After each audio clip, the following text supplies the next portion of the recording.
Some people hustle pool. Some people hustle cars. Then there's that man you've heard about, the one who hustles stars.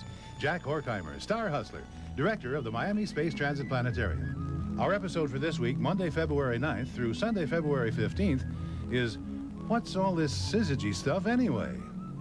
And now here to tell you all about tonight's sky and the biggest show of all, the universe, your star hustler, Jack Horkheimer.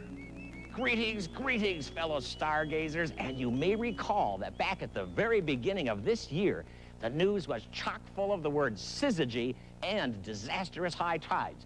You may also recall that we also had high tides with syzygy once again on January 29th. Well, would you believe this week, on Friday the 13th, no less, syzygy occurs yet again. But don't get upset, because syzygy in itself is not a villain.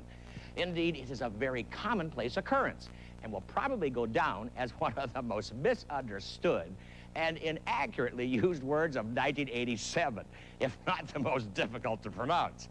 And speaking of pronunciation, let me give you a little trick I devised which will make sure that you never mispronounce this word again.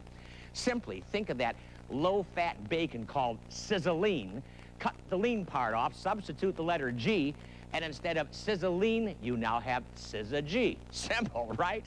Now, syzygy comes from the Latin syzygia, which comes from the Greek syzygos, which means yoked or joined together.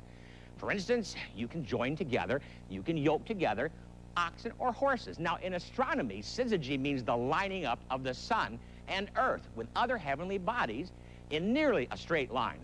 Now, the most frequent lineup of heavenly bodies which we earthlings experience is the lining up of the sun, earth, and moon. In fact, our sun, earth, and moon are in syzygy every 14 days. Let me show you. For instance, this week on Friday the 13th, the day of the full moon, the sun, earth, and moon are lined up like this. 14 days later, however, on Saturday the 28th, the day of the new moon, the moon will have moved 180 degrees to a new position. And once again, the sun, earth, and moon will be in syzygy. So what was all that fuss at the beginning of this year anyway? Well, it's really quite simple. Because whenever the sun and moon are lined up with the earth, we experience higher and lower tides than when they aren't lined up. The reason being that when the sun and the moon are lined up with the earth, their combined gravitational attraction is stronger than when they aren't. We take the moon's gravity and add it to the sun's gravity when they're lined up, and the stronger gravity causes higher and lower tides. But there's another very important factor in causing high tides that is frequently overlooked, and that is the distance of heavenly bodies from each other. You see, the closer two heavenly bodies are, the stronger is their attraction. And the moon varies its distance from the earth by some 30,000 miles every single month. And the sun varies its distance from earth by 3 million miles every year. So, it wasn't just syzygy at the beginning of this year that caused those super high tides. The real culprit happened to be the closeness of the sun and moon to the earth. Because on December 31st, when the sun, moon, and earth were in syzygy, the moon also just happened to be closer to the earth than it was for the entire year of 1986. And the sun was only 4 days away from being closest to the earth for 1987.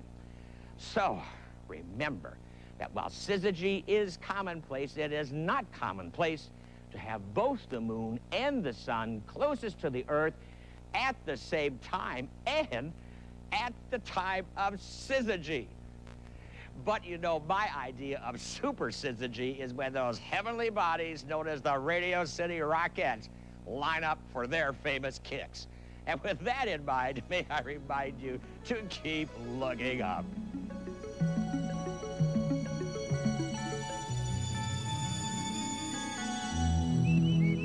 Star Hustler is brought to you by the Carl Zeiss Companies of North America. We're setting the standards with products for medicine, research, industry, and the quality-conscious consumer.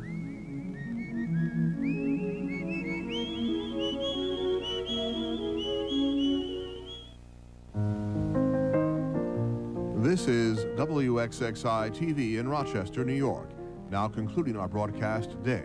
WXXI-TV broadcasts on Channel 21 with an assigned frequency of 512 to 518 megahertz, as authorized by the Federal Communications Commission in Washington, D.C. WXXI-TV operates with an effective radiated power of 997 kilowatts. The studio-to-transmitter microwave link is KHU 99. Our studios are located at 280 State Street in Rochester, and our transmitter is on Pinnacle Hill in the town of Brighton. WXXI is a non-profit organization owned and operated by the Rochester Area Educational Television Association, incorporated and chartered by the Board of Regents of the University of the State of New York. WXXI-TV is supported in part by donations from the viewing public and by underwriting grants. If you wish to contribute to the support of WXXI-TV, please send your check to WXXI-TV 21, Post Office Box 2011, Rochester, New York, 14692. For your listening pleasure, tune to WXXI FM 91.5 on the radio dial, broadcasting 24 hours of classical music, or tune to WXXI AM 1370, now broadcasting 24 hours a day, with news, public affairs, and jazz programming. The staff of WXXI-TV wishes you all a pleasant night.